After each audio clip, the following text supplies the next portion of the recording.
Bonjour à toutes et à tous. Je vous propose de commencer. Donc, je suis Bernard Caplin, président d'IESF, et je suis accompagné de Marie-Agnès Bizard, qui est la vice-présidente d'IESF en charge de l'enquête, présidente de l'Observatoire des ingénieurs. Donc, bienvenue pour cette restitution de notre enquête qui porte sur 2023. Alors, c'est une tradition à IESF, hein, on a regardé un peu dans l'historique, ça fait plus de 60 ans qu'on fait cette enquête, la première datait de 1958, et on est passé depuis un certain temps maintenant à une enquête annuelle, ce qui nous permet de bien mesurer quelles sont les évolutions d'une année sur l'autre. On a pu constater aussi un intérêt fort de nos répondants sur cette enquête, puisque nous avons eu cette année 42 000 répondants, une hausse d'à peu près 25% par rapport à l'année dernière. Donc ça assure une certaine représentativité de cette enquête. Dans les méthodes de traitement, sans trop entrer dans les détails, on a fait évidemment des redressements pour tenir compte des populations représentées et éviter qu'il y ait une surreprésentation sur telle ou telle école, telle ou telle promotion ou une surreprésentation par genre. Donc, on a quelque chose, je pense, qui est assez représentatif. On a introduit également dans cette enquête des questions qui étaient des questions optionnelles, par exemple des questions sur le logement qu'on va avoir l'occasion de développer tout à l'heure. Alors, tous n'ont pas répondu, mais là aussi, on a une représentativité qui permet d'avoir un bon panorama. IESF, je le rappelle en trois mots, donc c'est une association qui regroupe diverses associations regroupant des ingénieurs et qui permet donc d'avoir une représentativité. Notre vocation, c'est de représenter les ingénieurs, de susciter les vocations en la matière auprès des plus jeunes, avec donc un réseau qui est très actif sur le sujet, et notre enquête est en particulier un moyen de porter ces différentes actions. Je vous propose de rentrer tout de suite dans le vif du sujet et pour commencer, je passe la parole à Marie-Agnès. Bonjour à chacun de vous, merci Bernard. Et pour évoquer quelques chiffres clés, effectivement, notamment sur le nombre d'ingénieurs, actuellement, nous avons 1 250 000 ingénieurs donc à fin 2023. Il y en avait 1 225 000 fin 2022, 1 191 000 l'année précédente, une évolution du nombre d'ingénieurs de 2 à 3 points par an et une augmentation légère de la population de femmes depuis 3 ans. Sur les ingénieurs en activité, nous sommes donc, comme vous le voyez, à 1 137 000 ingénieurs en activité, avec 24% de femmes. Il y en avait 1 114 000 l'année précédente, toujours en légère évolution. Donc, les ingénieurs et scientifiques sont des hommes et femmes qui constituent effectivement la colonne vertébrale de nos entreprises et associations, comme le mentionne le livre blanc d'IESF. Aux jeunes, il est important de transmettre le meilleur de la science, ça c'est pour l'évolution, et pour les ingénieurs recrutés et diplômés, mais aussi les mettre en face des futurs bouleversements du monde, ses besoins et ses complexités naissantes, notamment la RSE et ses nouveaux métiers comme l'extra-financier, l'IA, les évolutions vers le spatial, la mer, l'hydrogène avec les actions menées par IESF, l'eau. Les l'histogramme, comme les années précédentes, montre la grande satisfaction des ingénieurs. 71% des ingénieurs sont satisfaits, en léger retrait par rapport à 2022 où ils étaient 80%. Sur leur implantation de l'activité des ingénieurs, donc seulement 53% sont en province, 32% en Île-de-France, et 37% des ingénieurs en activité en France sur le territoire national sont en Île-de-France. Donc, une grande part sur l'Île-de-France. Les niveaux de rémunération, on le verra tout à l'heure, montrent de grandes disparités en fonction des secteurs et des lieux d'emploi. Mais le métier d'ingénieur reste effectivement en bonne santé. Si les parcours et les diplômes sont divers, le cursus ingénieur, quel qu'il soit, est une excellente voie vers le premier emploi. En effet, il y a 85% des diplômés depuis 2020 qui ont trouvé leur premier emploi en moins de 3 mois et 95% en moins de 6 mois. Donc, ça reste effectivement un métier, l'emploi d'ingénieur et de scientifique en bonne santé. Le taux de chômage des ingénieurs en 2023 est en moyenne de 2,6%. Les taux de chômage globaux et par tranche d'âge diffèrent très peu de ceux observés l'an dernier et l'emploi des ingénieurs a atteint globalement un rythme de croisière. Pour un petit focus météo par rapport à l'année dernière, je dirais une belle embellie à l'est et plus nuageux en Bretagne et en Occitanie, mais c'est de façon très légère. On part de plus bas là où il y a eu plus de recrutement en 2023. Donc, est-ce un problème de région, un problème de logement? On pourra le voir tout à l'heure. La répartition de 34% des ingénieurs actifs en Île-de-France représente 33% des recrutements et la répartition de 18% des ingénieurs actifs en aura représente 20% des recrutements. Voilà pour une tendance sur l'évolution. Alors, le sujet suivant, c'est d'avoir regardé ce que donnaient les doctorats et quels étaient les effets sur la carrière des différents ingénieurs. Alors d'abord, les ingénieurs assez régulièrement ont un second diplôme qui le plus souvent est un diplôme scientifique dans 2/3 des cas. Et quand il s'agit d'un diplôme scientifique, dans un peu moins de la moitié des cas, c'est un doctorat. Doctorat qui est reconnu par les ingénieurs comme étant un atout dans leur carrière. Pour 83% d'entre eux, ils considèrent que c'est un atout supplémentaire et pour près de 2/3, que c'est quelque chose qui a été pris en compte dans leur rémunération d'embauche. Quand on fait le total sur la globalité des ingénieurs, c'est pas énorme, mais on a quand même 6,4% des ingénieurs qui sont titulaires d'un doctorat, donc un peu moins de 80 000 ingénieurs dans ce cas-là. Ces doctorats sont assez largement financés par les entreprises, 42%. Il y a d'autres méthodes de financement qui sont possibles. Finalement, les ingénieurs qui se lancent dans des doctorats sans financement spécifique, donc sur leur fonds propres, c'est 4% seulement de la population. Ça conduit effectivement à avoir un certain nombre de demandes de brevets et puis on voit que dans les ingénieurs qui sont déjà dans leur métier, 2% font un doctorat en parallèle à l'exercice de leur métier. Alors les secteurs les plus prisés, vous le voyez sur le graphique qui est sur la droite, c'est la chimie, l'ingénierie et la physique. Un peu moins les sciences informatives, les autres étant un petit peu plus loin dans cette répartition. Donc une assez forte dominance sur les 3 premiers que j'ai cités. Le sujet suivant, c'est celui de la féminisation, sujet évidemment extrêmement important.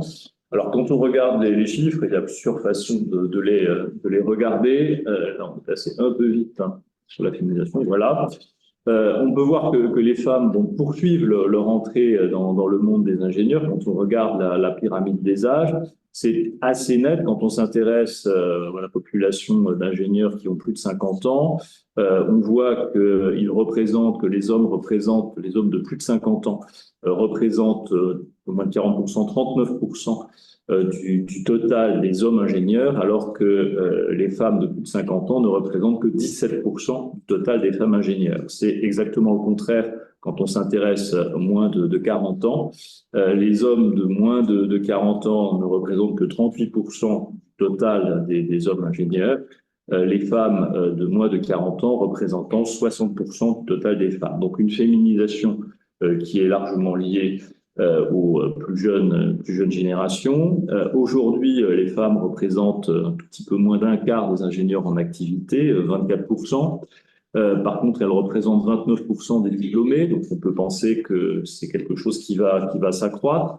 C'est même 33% des recrutements quand on regarde ces secteurs-là, avec des préférences pour des secteurs comme la chimie, la biologie ou l'agronomie, mais une répartition néanmoins qui est répandue dans l'ensemble des domaines. Ça permettrait d'être relativement optimiste sur la croissance.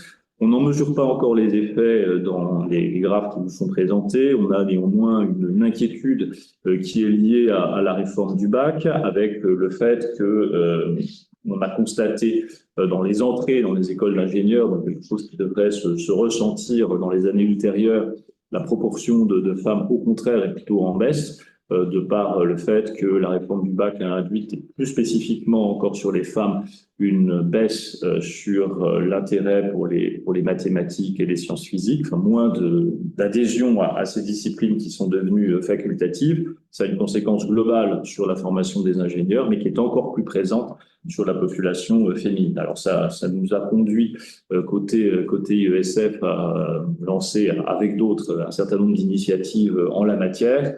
Il y a des choses que l'on fait pour faire aimer les mathématiques aux plus jeunes. On a une de nos jeunes administratrices qui est rentrée et qui s'est lancée là-dedans pour faire aimer les mathématiques aux enfants. On a fait également, dans le cadre du journal Le Monde, on s'est associé à une pétition sur cet enseignement des mathématiques, mais je pense que c'est un point d'attention très fort pour les années à venir.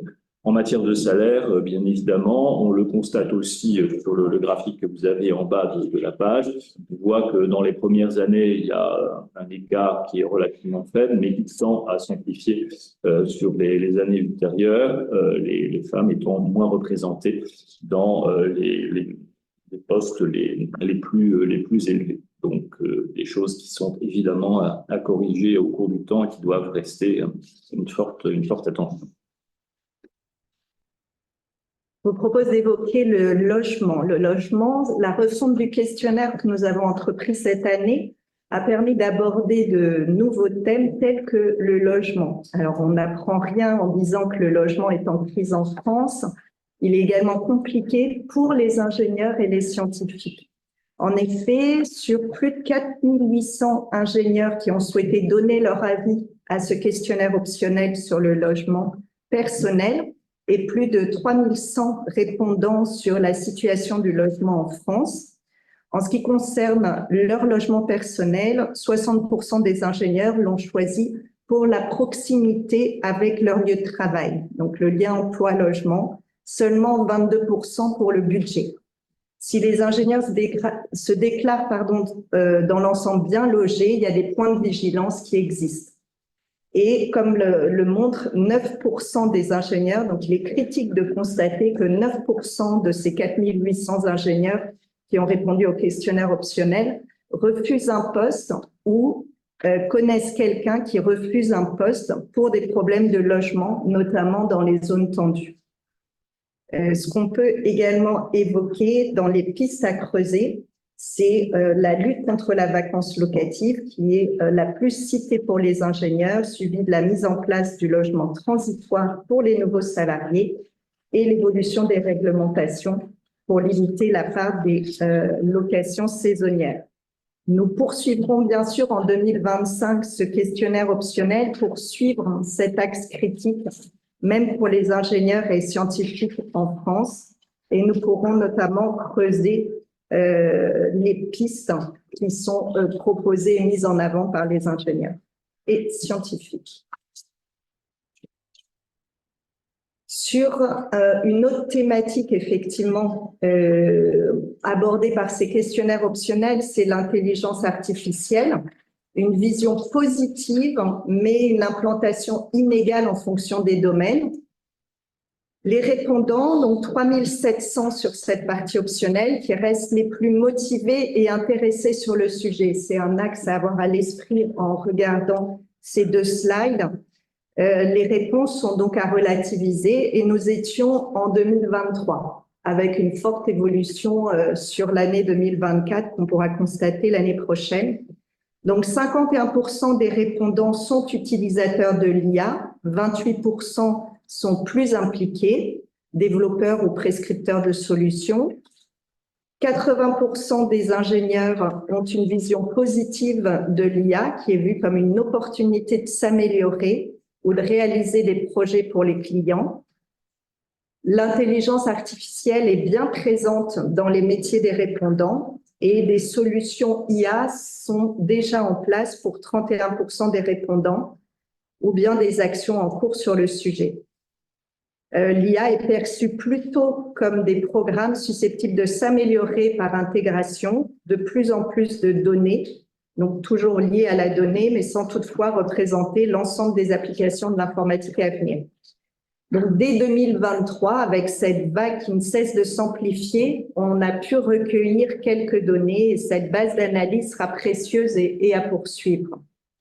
Un petit point d'attention, même dans cet échantillon de répondants qui a choisi de répondre à ce questionnaire sur l'IA, seulement 30% déclarent, 72% ne sont pas informés sur la réglementation européenne, l'IA Act, qui a été adoptée en mai 2024. Voilà.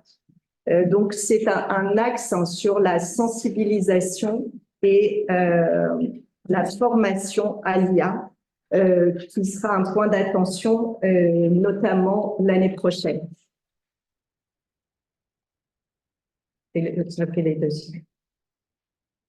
J'ai répondu aussi sur ce. Question contrastée un petit, malheureusement, donc j'ai essayé hier. Voilà. Alors, si on regarde maintenant ce qu'on a appelé les métiers pénuriques, on voit assez bien sur ce graphique l'illustration du fait qu'il y a une pénurie d'ingénieurs, en tous les cas des difficultés de recrutement qui sont marquées, puisque à une exception près, qui est l'agriculture, le secteur de l'agriculture, sylviculture et pêche, plus de la moitié, voire plus des 2/3 des employeurs considèrent avoir des difficultés à recruter. Quand on regarde davantage secteur par secteur, alors on voit que c'est particulièrement marqué pour la construction BTP, les télécommunications et les sociétés d'ingénierie bureaux d'études qui dépassent les 80%.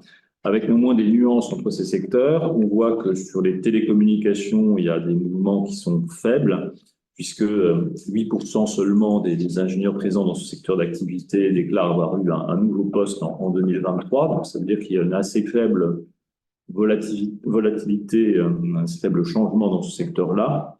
À l'inverse, dans les sociétés d'ingénierie et bureaux d'études, on a 17% de nouveaux postes en 2023, donc une volatilité qui est relativement élevée et qui est tout à fait dans la moyenne globale, mais néanmoins des difficultés fortes à recruter. Donc, on voit que ces secteurs-là, comme la construction BTP, où on a des chiffres de volatilité à peine inférieurs, ont des difficultés à recruter et à trouver des ingénieurs qui sont particulièrement marqués.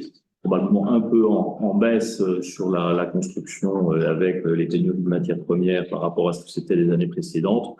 Très forte toujours sur les sociétés d'ingénierie et les bureaux d'études, pour ne citer que ceux-là. Quand on regarde également l'attractivité en s'intéressant à où vont les 2 dernières promotions par rapport à l'ensemble de la population, on voit que par rapport à la population globale, les promotions les plus récentes, donc les entrées dans la profession, sont en hausse assez sensible pour les sociétés d'ingénierie, ce qui est tout à fait en lien avec la pénurie qu'on évoquait présent, 11% des 2 dernières promotions vont dans ce secteur-là, alors qu'elles représentent que 7% de l'ensemble. Même chose pour l'informatique avec 8% contre 7%, et les sociétés de conseil, 6% contre 4%.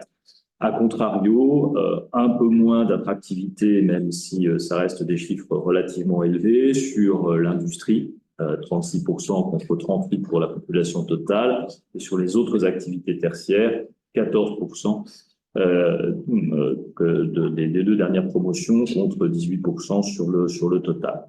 Les autres chiffres sont plus resserrés, sans doute un peu moins significatifs.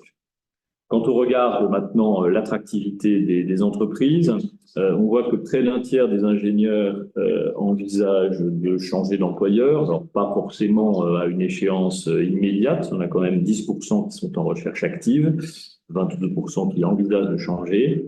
Et puis, sur la totalité des ingénieurs, 18% envisagent une mutation interne dans l'entreprise. Donc, d'une façon générale, un mouvement assez régulier qui corrobore les chiffres que l'on voyait précédemment.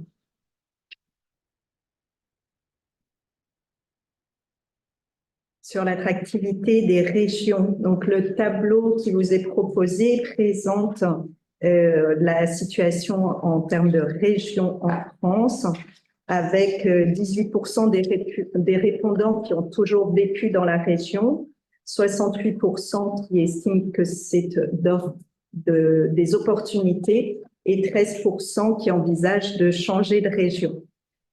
Globalement, on observe que les régions, avec une haute perception des opportunités et une forte satisfaction, comme Haut-Rhin avec 81%, estime que ça offre des opportunités et une forte satisfaction de 4,5 sur 5, et la Bretagne avec 61% d'offres d'opportunités et 4,7 la satisfaction sur 5, ont une faible proposition de résidents qui souhaitent déménager. À l'inverse, l'Île-de-France, bien qu'ayant la meilleure perception des opportunités, souffre de la satisfaction la plus basse et du pourcentage le plus élevé des résidents qui souhaitent partir. Ainsi, même si les opportunités sont cruciales, la satisfaction globale des résidents joue un rôle déterminant dans leur envie de rester ou de quitter la région. Si on élargit le scope à l'international, après les régions, donc plus de 5300 ingénieurs ont souhaité répondre à cette partie. Parmi eux, 78% ont déjà travaillé à l'international, dont 43% depuis plus de 5 ans. Ça, c'est pour vous introduire les tableaux. Le départ vers l'international est le plus souvent sans changement d'entreprise, pour 45%, et donc pour trouver une meilleure condition de travail ou de conditions de vie. Alors, on constate effectivement que l'Europe, avec une évolution de 17% par rapport à 2022, continue d'être la destination privilégiée. Les pays limitrophes semblant cependant être un peu moins prisés. La comparaison des salaires bruts par pays ne permet pas de comparer les pouvoirs d'achat des ingénieurs en fonction des pays. Ça, c'était la petite point d'attention en relisant finalement ces tableaux. C'est les différences importantes au niveau des prélèvements obligatoires, des prestations sociales, ainsi que le coût de la vie, qui serait également à prendre en compte. L'objectif est plutôt de donner des repères aux potentiels candidats à l'expatriation.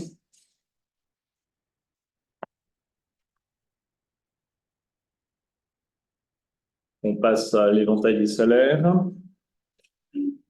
Alors, c'est assez frappant sur ce graphique. On voit que l'éventail des salaires au cours de la carrière s'élargit considérablement. Quand on est dans la tranche d'âge de 25 à 29 ans, le premier décile, c'est-à-dire les 10% qui sont les moins rémunérés comparés aux 10% les plus rémunérés, on a un facteur de 2,5 en gros. Il est supérieur à 4 quand on est en fin de carrière, et on voit qu'il s'élargit assez considérablement au cours du temps. Ce qu'on observe aussi, c'est qu'il y a un relatif tassement pour les salaires les moins élevés, premier décile, premier quartile en fin de carrière, avec même une petite baisse sur le premier quartile. Là, on a un effet, alors on a eu des augmentations successives du SMIC et des plus bas salaires, qui a plutôt contribué à tasser, à niveler et à diminuer les écarts, ce tassement.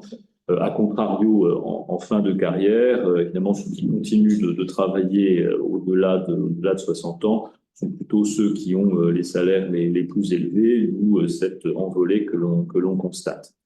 Donc, globalement, une dispersion qui est assez marquée. En matière d'évolution des salaires, on a 57% des ingénieurs qui envisagent, je ne sais pas quel est le bon terme, une hausse sur l'année à venir, sur l'année en cours, 57%, et un peu moins d'un tiers qui pensent que leur salaire sera stable. Il s'agit évidemment de salaires considérés en euros constants, avec neutralisation des effets de l'inflation.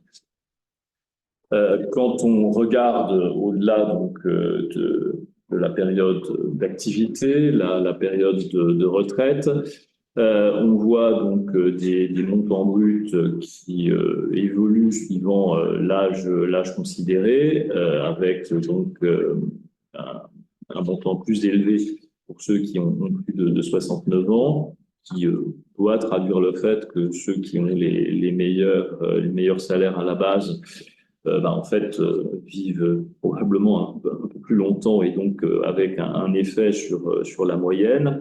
Globalement, 71% des retraités sont satisfaits de leur salaire, enfin de leur rémunération, de leur pension. 22% au contraire déclarent être prudents dans leurs dépenses. 82% tout de même aident leurs proches et 17% des retraités ont une activité, qu'elle soit salariée ou qu'elle soit activité bénévole. Et quand il s'agit d'une activité salariée, elle s'exerce dans l'industrie à 19%, mais c'est évidemment beaucoup plus faible que les 38% qu'on voyait tout à l'heure d'ingénieurs présents dans l'industrie.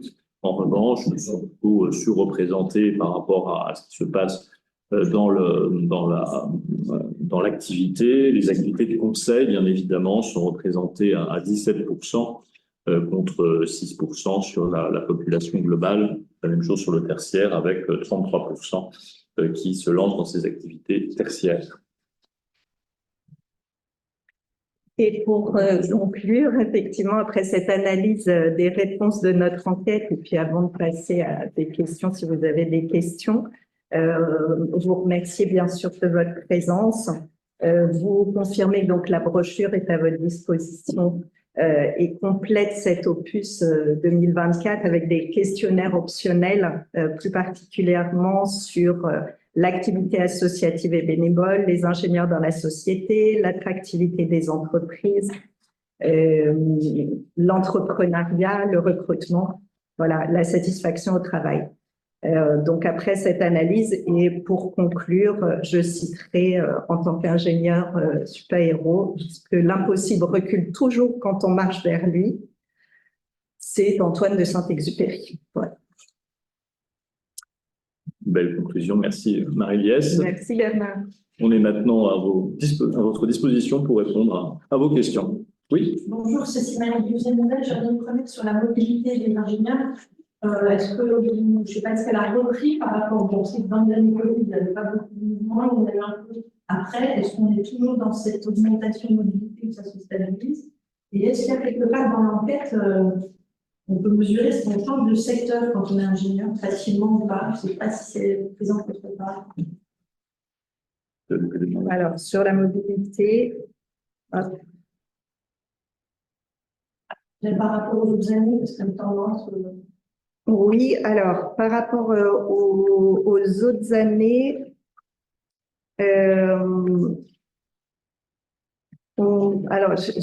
ça reste effectivement la mobilité des ingénieurs. On a à l'esprit effectivement que en 2020, ça avait été extrêmement stable avec la période Covid.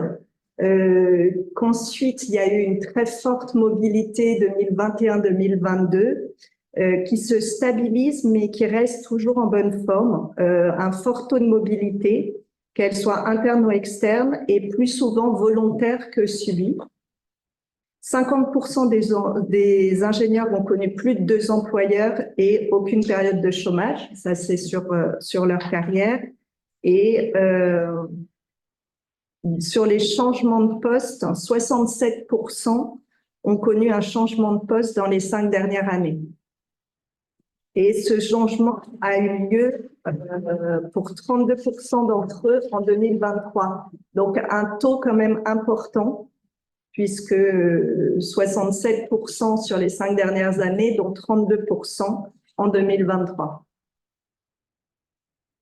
Et pour répondre, alors, vous avez des éléments à la page 31 de la présentation de la brochure. Sur le changement de secteur, on voit qu'il y a, pour le dernier changement professionnel, 17% des ingénieurs qui ont changé d'employeur dans un autre secteur d'activité. Oui. Oui, Patrice Solos, IESF Île-de-France. Une question qui viendrait juste après celle qui vient d'être posée, c'est est-ce que vous avez détecté des signes concernant le télétravail? Est-ce qu'on a des questions sur le… Non, il n'y avait pas, je pense, dans l'enquête de questions spécifiques sur ce sujet. Je pense que c'est vraiment quelque chose, effectivement, qu'on devra ajouter dans les prochaines enquêtes. En particulier sur les plus jeunes populations, on voit qu'il y a un attrait fort pour le télétravail et que c'est souvent une motivation, enfin, un élément qui est pris en compte dans le choix de l'emploi. Donc, pouvoir avoir une focale sur ce sujet-là, à la fois en termes d'attractivité du télétravail et d'usage du télétravail, me paraît effectivement quelque chose d'important. Mais on ne l'a pas fait au stade de cette enquête-là. Oui. Clarisse Autain du monde des grandes écoles et universités. J'ai deux questions. La première, vous n'avez pas parlé d'alternance. Est-ce que c'est une voie qui a été privilégiée par les ingénieurs? Est-ce qu'il y a un impact aussi sur leur salaire et sur leur employabilité dans certaines professionnels au sens large? Et est-ce que vous avez constaté c'est une voie de démocratisation aussi des études et de la population d'ingénieurs, je pense notamment en boursier et au travail?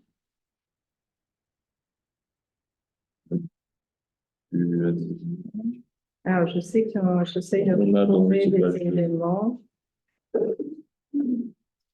sur l'alternance. L'apprentissage, qui est pris en avant.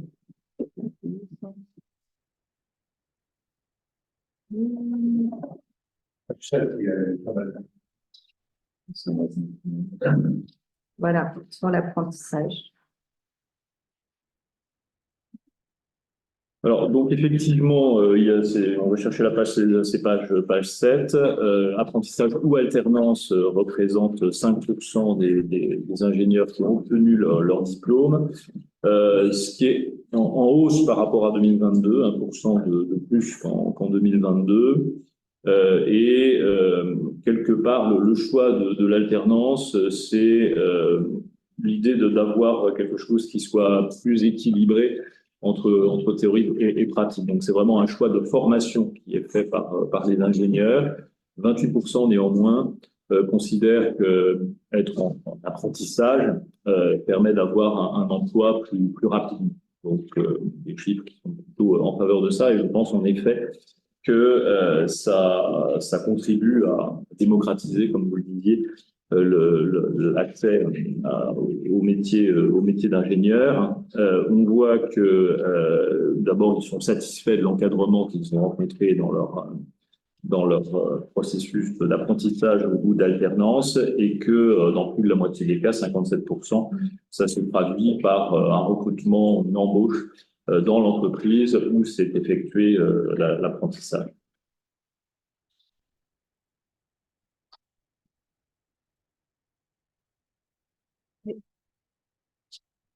Oui. Quelle est la population d'ingénieurs qui a vécu cette année? Même si vous avez du monde. Alors, on a les statistiques effectivement par école. Bon, ça, à chaque fois, c'est pondéré. Donc, c'est vrai que dans le total, je pense que les arts et métiers sont bien représentés, mais c'est traditionnel. Les grandes écoles, de façon générale, sont assez largement représentées. Donc, ceux qui répondent, mais c'est assez proportionnel, je dirais, à leur population.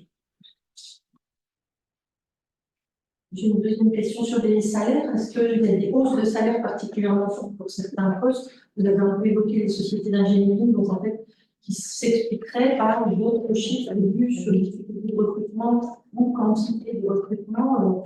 Est-ce qu'on a des exemples dans d'autres professions où le salaire augmente parce qu'on a des besoins forts dans ou ce poste ou ce secteur? Alors, les secteurs en pénurie conduisent effectivement à une augmentation des salaires au moment du recrutement. Globalement, le salaire moyen a plutôt augmenté par rapport aux années précédentes, mais avec cet effet de dispersion. Et en effet, sur les secteurs pénuriques, on a, oui, cette hausse qui est constatée. Alors, on la quantifie, mais on a quelques éléments sur le sujet. Vous demandez peut-être des exemples en dehors des sociétés d'ingénierie, je ne sais pas, les télécoms, la banque. C'est pour l'instant, où est-ce que ça augmente le plus? pour quel ingénieur Alors, on ne l'a pas dans la brochure en tant que telle, mais c'est des éléments qu'on pourra dire en complément.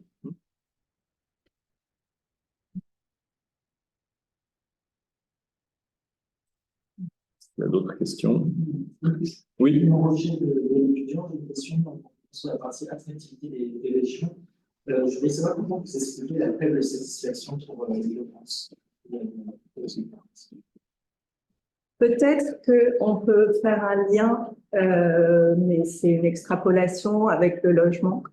Le coût du logement qui est effectivement plus cher en Île-de-France et qui peut effectivement entraîner les ingénieurs et scientifiques à souhaiter se déplacer en région, notamment ce qu'on évoquait pour une meilleure qualité de vie finalement. Je crois que c'est quelque chose, enfin, c'est pas totalement surprenant, me semble-t-il. On l'a vu aussi justement dans la période Covid avec un choix souvent qui renvoie d'ailleurs à ce qu'on évoquait sur le télétravail, enfin, l'envie de pouvoir s'installer en province, même si c'est pour continuer à travailler en Île-de-France, dans la mesure où le télétravail permet de trouver le bon équilibre.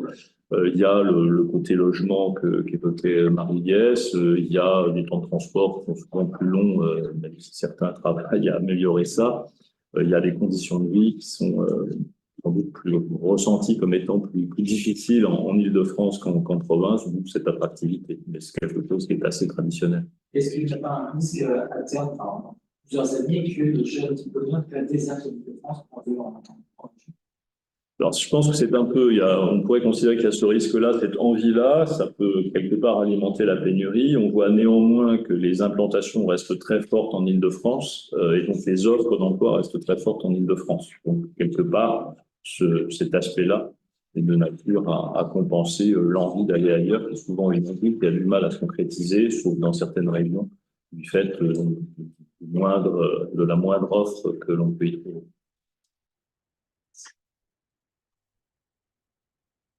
Oui. J'ai une question sur la féminisation. Donc, on voit les chiffres qui évoluent par beaucoup au fil des enquêtes, on reste à peu près dans la même fourchette. L'association Elle Bouge a mené une enquête il y a une semaine dernière, je crois, sur l'orientation genrée, dans laquelle elle a formulé des recommandations, et notamment celle de l'instauration de quotas, ou en tout cas des mesures incitatives à l'entrée des écoles d'ingénieurs, comme on a fait en entreprise pour les programmes des comités de direction, par exemple. Vous, en tant que président d'ingénierie scientifique de France, quelle est votre opinion là-dessus? Est-ce que vous pensez que ça pourrait aller dessus? Alors, moi, d'abord, je pense que la féminisation, c'est quelque chose qui participe à l'enrichissement des entreprises. Et pour le vivre dans ma propre entreprise, on a un comité exécutif qui est équilibré. C'est un avantage tout à fait considérable. Je ne crois pas, en revanche, mais c'est plus une position personnelle qu'une position d'IESF, à des logiques de quotas. Qui sont compliqués à mettre en œuvre et peuvent générer un sentiment d'injustice, voire avoir des effets à rebours ensuite, parce qu'une fois que les gens sont formés, même le choix des employeurs continue de se faire en fonction de ce qui est considéré comme étant le meilleur profil. Je crois en revanche au fait qu'on incite davantage les femmes, les jeunes femmes, à rejoindre ces formations-là, à ces métiers d'ingénierie. Je pense qu'il faut absolument qu'on agisse pour qu'on revienne sur les dispositifs en matière de formation mathématique et que, quelque part, cette ouverture se fasse davantage. Je crois que c'est ça qui permettra d'avoir la féminisation la plus efficace, avec des évolutions des mentalités. Enfin, on voit des métiers qui, auparavant, n'étaient pas du tout féminins, où les femmes commencent à rentrer. C'est plus le problème de la formation avant qui pose problème, mais je crois moins à des logiques de quotas pour répondre à ce problème. Une question d'orientation aussi, peut-être, elles choisissent généralement des spécialités qui sont moins rémunératrices que les hommes. Elles choisissent la bio, qui est forcément moins rémunérateur que la finance, par exemple. Tout à fait. Donc ça, pour moi, c'est quelque chose qui doit évoluer quelque part dans le ressenti, dans la culture. C'est-à-dire qu'il y a quelque part l'idée qui reste trop présente que les métiers d'ingénierie considérés comme un peu plus lourds, des métiers comme l'industrie ou autres, ne sont pas faits pour des femmes. Je suis convaincu du contraire. On a d'ailleurs d'excellents exemples en la matière qu'il faut mettre en avant, mais c'est vrai qu'il y a toujours ce ressenti que il y a des métiers d'ingénieurs qui sont plus facilement accessibles aux femmes, qui sont plutôt réservés, enfin réservés c'est beaucoup dire, mais qui sont privilégiés pour les femmes. C'est de ça qu'il faut sortir, et ça, je pense que ça passe par de la formation, par une évolution de la culture, par la promotion de ces métiers de l'ingénieur, avec une action plus spécifique en faveur des femmes sur le sujet. Oui. Votre enquête permet-elle d'avoir une écoute attentive envers notamment les différents ministères? Alors, d'une façon générale, on diffuse cette enquête, enfin, si on fait aussi cette conférence de presse, c'est pour la faire connaître. Les pouvoirs publics ces derniers temps étaient un peu difficiles à contacter, comme vous pouvez l'imaginer, mais bon, on va, au fur et à mesure que les ministères se mettent en place, continuer là-dessus. On avait saisi c'était la formation précédente ou encore celle d'avant, le ministère de l'Enseignement supérieur sur ces problèmes de mathématiques. Donc oui, l'enquête va aussi nous servir, mais avec d'autres. C'est pour ça aussi qu'on a participé à cette pétition, enfin à cette tribune dans le monde.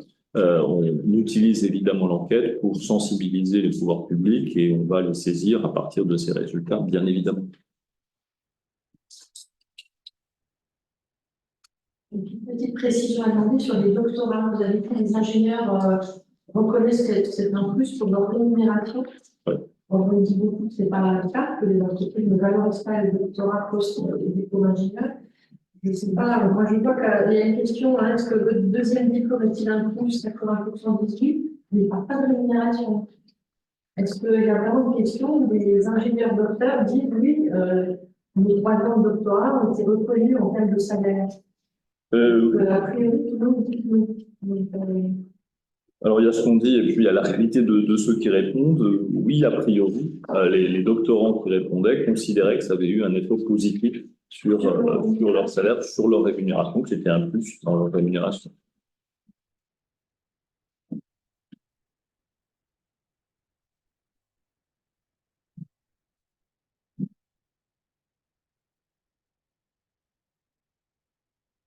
Des questions en ligne, si, Oui, bien sûr. Alors, je vais donner la parole à quelqu'un qui voulait poser une question en ligne tout à l'heure. Madame Simon Reynaud, des Échos. Si vous voulez activer votre micro. Bonjour, est-ce que vous m'entendez? Très bien. Oui, alors je m'excusais d'avance si vous l'aviez dit que j'ai raté l'info, mais je voulais avoir les chiffres sur le recrutement entre 2022 et 2023, s'il y avait eu une augmentation dans vos chiffres d'embauche, et si oui, de combien? Et s'il y avait une vraie différence avec l'édition passée. Merci. Alors, oui, il y a eu alors par rapport à l'édition passée, c'est plutôt une petite baisse. Il y avait une forte hausse en 2022 par rapport à 2021. On peut interpréter comme étant le retour, je dirais, sur la compensation de ce qui s'était passé pendant le Covid. Il y avait eu une baisse de ces recrutements. On était à 154 000 ingénieurs recrutés en 2022.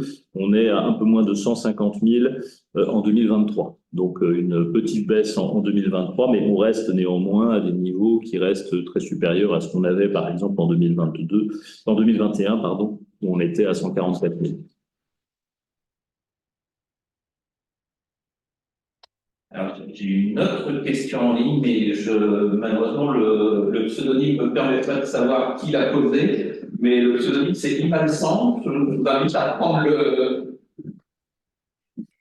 Bonjour, est-ce que vous m'entendez? Oui. Oui, alors je suis Isabelle Malsan de l'agence France Presse. Excusez-moi, mon pseudo n'était pas très explicite apparemment. Et j'ai pris la réunion en cours, donc je m'excuse aussi par avance si toutefois vous aviez déjà parlé du sujet. J'avais 2 questions. Une sur l'attractivité de l'industrie, pour savoir combien de jeunes ingénieurs vont dans l'industrie. Est-ce que ça augmente? Est-ce que ça baisse? Et quelles sont les critiques? Parce qu'on entend beaucoup de critiques faites par les ingénieurs sur l'industrie. Et est-ce que les critiques sont différenciées selon les sociétés d'ingénierie ou les industriels, les gros industriels? Et j'ai une deuxième question sur la féminisation. Tout à l'heure, vous avez dit qu'il y a des métiers où les femmes commencent à entrer. Pouvez-vous nous en dire un peu plus là-dessus? Quels sont ces métiers où les femmes commencent à entrer? Merci. Alors, sur l'aspect industrie, effectivement, on en a un tout petit peu parlé, peut-être de façon un peu moins précise que votre question. On voit que par rapport à la population globale des ingénieurs qui sont dans l'industrie, qui était de mémoire à 38%, il y a un peu moins de jeunes qui rentrent, on est à 36% dans les métiers de l'industrie. Donc, c'est une petite baisse par rapport à ce qu'est le niveau moyen, donc une attractivité un tout petit peu moindre que ce qu'elle a pu être par le passé, même si l'industrie reste largement dominante par rapport aux autres secteurs d'activité. Alors, en revanche, on n'a pas de décomposition à l'intérieur de l'industrie qui permettrait de répondre là-dessus. Sur l'aspect féminisation, donc on évoquait les métiers qui étaient les plus prisés par les femmes, mais aujourd'hui, enfin je peux en témoigner pour le coup personnellement, on voit davantage de femmes qui sont présentes, alors que c'était encore très rare il y a 10-15 ans, dans des métiers d'ingénierie, dans des métiers de la construction, dans les métiers du bâtiment. Donc quelque chose qui aujourd'hui devient davantage des métiers dans lesquels les femmes peuvent se reconnaître et avec des exemples qu'on a intérêt à mettre en avant précisément pour sortir de cette logique où il y aurait des métiers plus spécifiquement ouverts aux femmes. En fait, pour moi, il y en a pas cette ouverture, elle est géniale.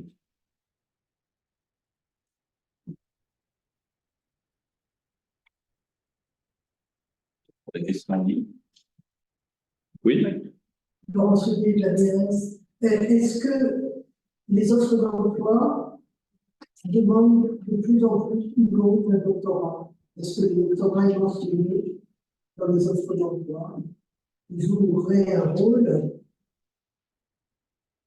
Alors, on n'a pas fait de statistiques directes, hein. L'enquête était une enquête auprès des ingénieurs et on n'a pas mesuré ce qu'il y avait dans les offres d'emploi. Il y a simplement le retour qui nous a été fait au travers de l'enquête sur le fait que les ingénieurs ayant un doctorat considéraient que ça avait été une aide à trouver un emploi. C'était un plus dans leur carrière. Après, je ne saurais pas répondre, et là, l'enquête ne permettait pas de le faire, sur le nombre d'offres d'emploi qui demandent un doctorat explicitement par rapport à la masse globale des offres d'emploi. Est-ce que les femmes auraient davantage, seraient davantage passées par cette filière universitaire? Doctorat. Là, je ne crois pas qu'on ait fait, on doit avoir les chiffres, mais on peut les retrouver, mais on ne les a pas dans la brochure en tant que telle, on pourrait le regarder. OK. Oui. La première enquête après Covid, donc est-ce que vous avez pu faire une différence entre les enquêtes avant Covid et maintenant? Alors, après Covid, ça dépend quand est-ce qu'on date le Covid, en fait, parce que le cœur de l'épidémie, c'était plutôt 2020-2021. Déjà, l'enquête de l'an dernier, qui portait sur 2022, permettait de voir certains effets. On en a cité un tout à l'heure, qui est le rattrapage en matière d'embauche, qui était relativement net sur 2022 par rapport à 2021, avec un petit tassement aujourd'hui constaté en 2023 par rapport à 2022, mais toujours cet effet de rattrapage. Donc, il y a cet élément-là qui est effectivement assez net en matière de recrutement et de reprise de la mobilité des ingénieurs. Je pense que c'est l'élément le plus marquant. Il y en aurait probablement un autre, mais j'ai eu la question tout à l'heure et je pense que c'est quelque chose qu'il faudra qu'on mesure, encore une fois, dans l'enquête de l'an prochain, qui est le recours, l'amplification du télétravail par rapport à ce que pouvaient être les pratiques antérieures. Mais ça, pour le coup, on n'a pas encore mesuré. Pardon, vous parlez d'attractivité quand vous citez le premier emploi d'une société d'ingénierie ou dans l'industrie qui serait déjà en place, mais est-ce que ce n'est pas juste le marché de l'emploi qui a évolué et qu'en sortant d'école, on trouve plus facilement aujourd'hui un emploi dans une société?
n'avons plus de son.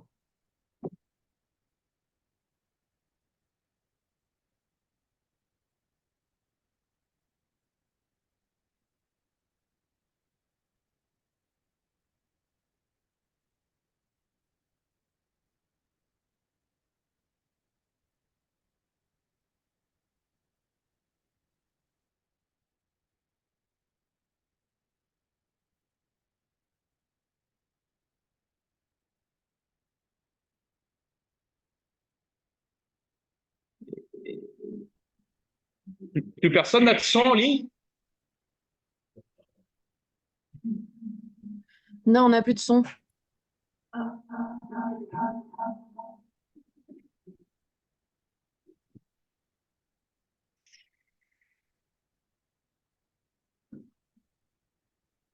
Une seconde. C'est bon maintenant. On a le retour.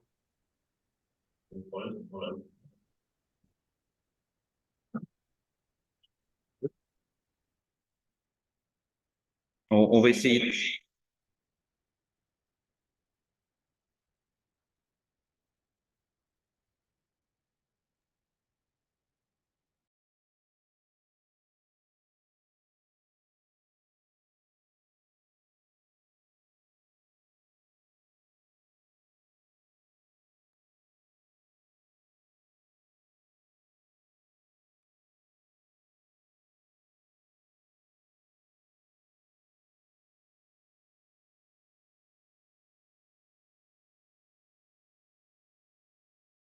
Alors, est-ce que vous nous entendez à distance à nouveau?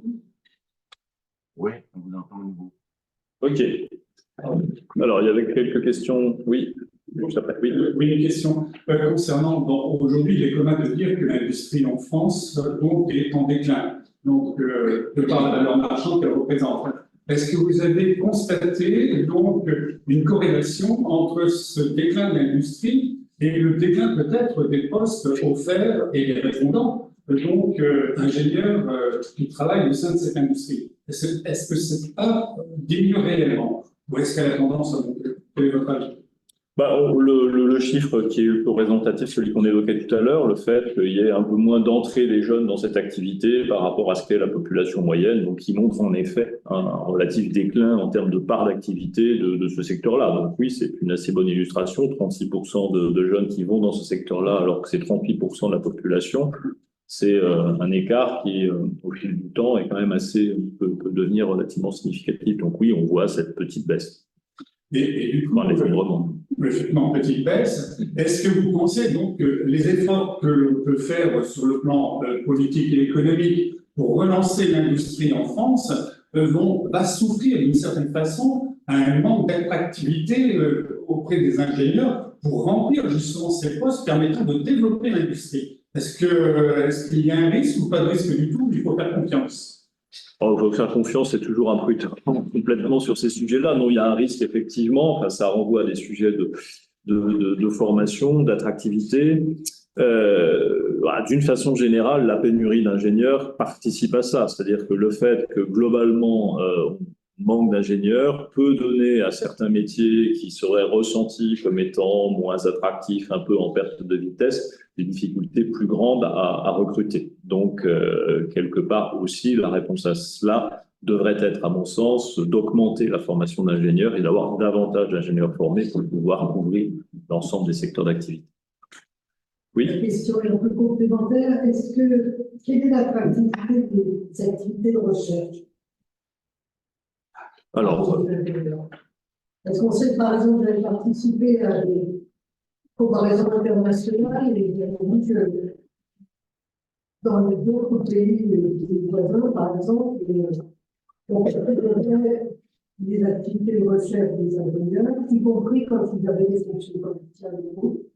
En fait, c'était leur formation qui conduisait à les considérer comme des chercheurs, ce qui n'est pas le cas en France.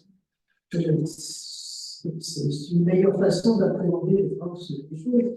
Donc, je reviens sur ma question, les activités de recherche sont attractives en début de carrière, un peu plus tardivement. Est-ce que les ingénieurs, après quelques temps en activité de recherche, l'équipe se dirige vers d'autres activités que du travail. Voilà. Alors, on le voit un tout petit peu dans l'enquête sur les docteurs, 12% qui ont une habilitation à pouvoir diriger des recherches. Faut regarder comment ce chiffre évolue. Après, on est plus effectivement dans les pratiques, j'allais dire culturelles, enfin, que vous évoquez, qui est que dans les entreprises, le côté recherche n'est pas forcément toujours privilégié. C'est ça aussi qu'il faudrait faire évoluer. En termes d'attractivité, au-delà de la population des doctorants, on n'a pas un secteur spécifique recherche qui a été identifié. C'est peut-être quelque chose sur lequel on pourrait mettre la focale sur les années à venir. On prend le sujet. Oui. De plus en plus de jeunes expriment leur volonté d'aller dans la voie de l'entrepreneuriat. Est-ce que c'est une tendance que vous constatez aussi au niveau de la population ingénieure qui est en qualité se lancer là-dedans? Alors, on a cette tendance-là, elle existe effectivement. Je ne sais pas si on le voit spécifiquement dans les chiffres présentés. Je crois qu'on analyse quelques éléments complémentaires par rapport à ce que vous avez présenté. De fait, oui, il y a, enfin, c'est quelque chose aussi qu'on verra sans doute, même si c'est un tout petit peu différent, que je relierai aussi un peu à des logiques même si c'est différent encore une fois, mais de télétravail. Enfin, le côté, les jeunes générations ont une approche qui est sans doute un peu différente par rapport à celle qui pouvait exister auparavant.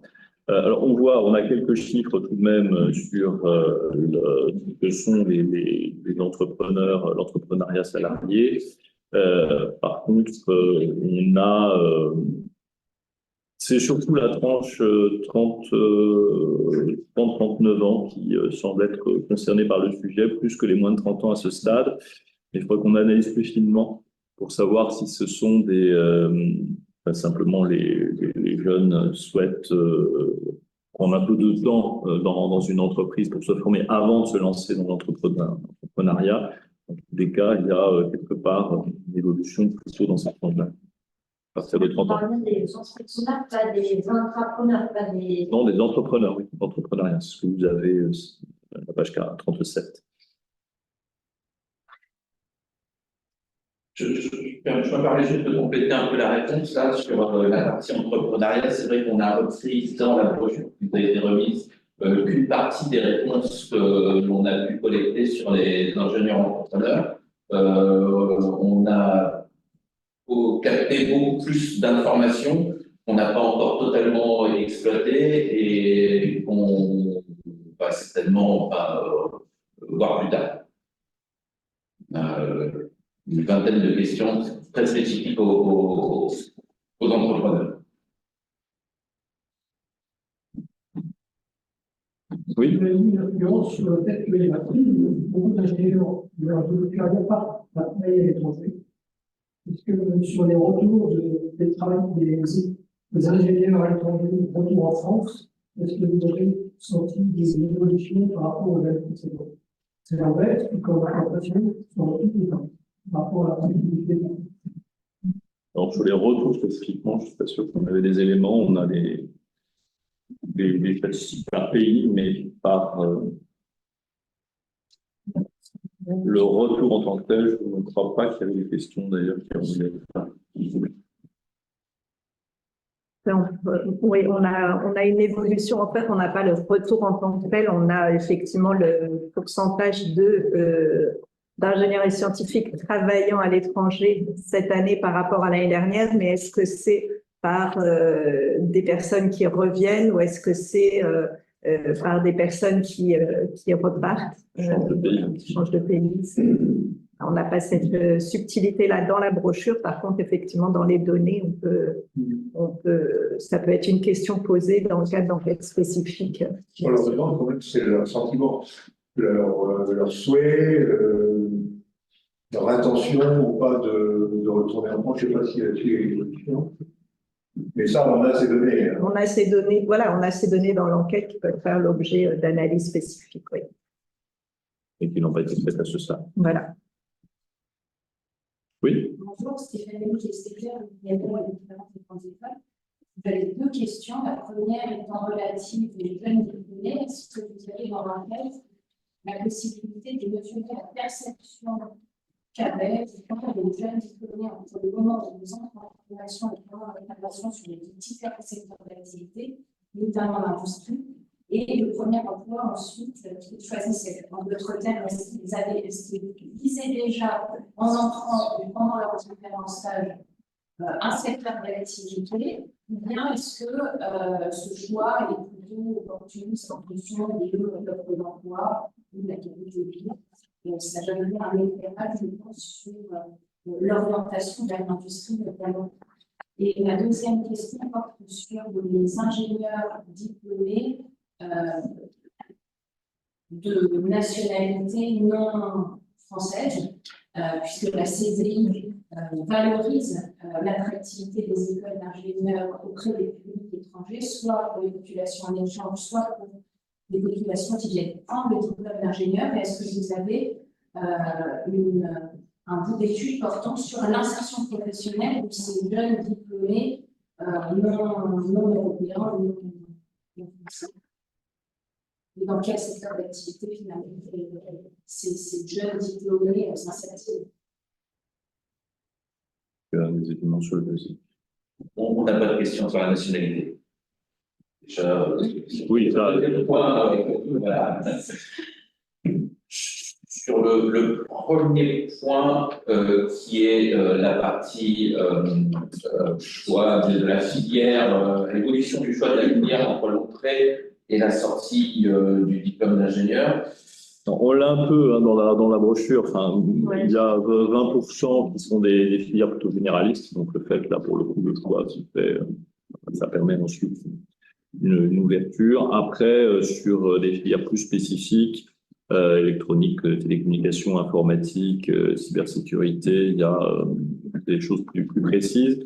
Ce qu'on peut constater quand même, c'est que, alors, c'est sur l'ensemble de la carrière, mais on a 36% des ingénieurs qui changent de spécialité, et ça monte même à 45% dans des secteurs comme le naval, l'électrotechnique ou la mécanique. Donc, quelque part, il n'y a pas de prédestination totale à l'issue des études.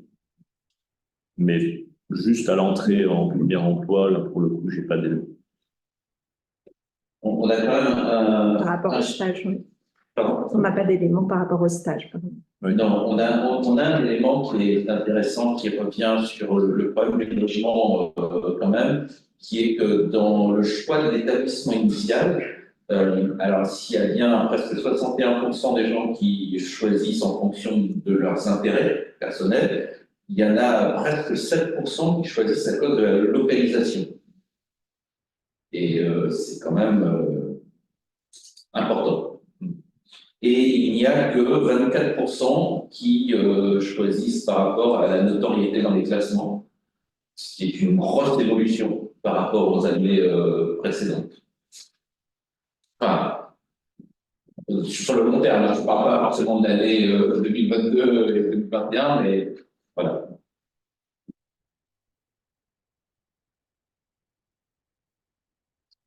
Il y a d'autres questions? Non, mais par contre, il y a beaucoup de gens qui nous ont déjà quittés en ligne et je pense qu'il est temps de... Très bien, merci à tous pour votre attention. Un grand merci aussi à tous ceux qui ont permis cette enquête. Voilà, quelques-uns ici présents dans la salle. C'est évidemment un gros travail, c'est, vous l'avez compris, important dans la vie d'IESF. Donc, un grand merci à tous ceux qui, largement bénévoles, ont participé à ça, la férule de Marie-Liesse. Merci beaucoup.